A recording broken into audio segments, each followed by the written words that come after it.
നമസ്തേ പ്രിയമുള്ള പ്രേക്ഷകരെ. ശ്രീ മേൽപ്പത്തൂർ നാരായണ ഭട്ടപാദനാൽ വിരചിതമായ ശ്രീമൻ നാരായണീയത്തിലെ നരസിംഹാവതാരമെന്ന 25-ാമത്തെ അധ്യായത്തിലെ 3-ാമത്തെ ശ്ലോകമാണ് നാം ചർച്ച ചെയ്യുന്നത്.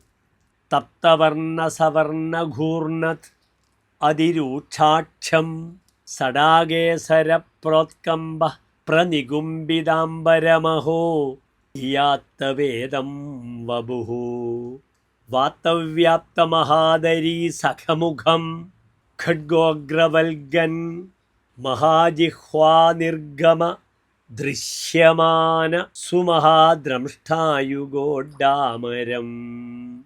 അടുത്തതായി പ്രസ്തുത ശ്ലോകത്തിൻ്റെ പദച്ഛേദം ശ്രദ്ധിക്കുക.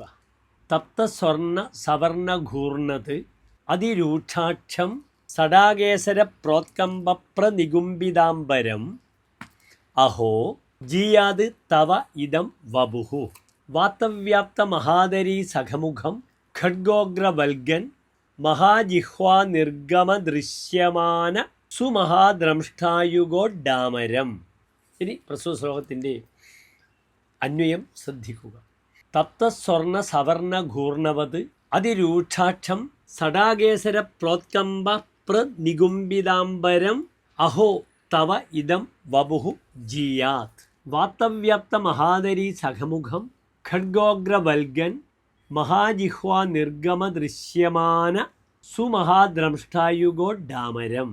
അടുത്തതായി പ്രസ്തുത ശ്ലോകത്തിൻ്റെ സാരാംശം ശ്രദ്ധിക്കുക.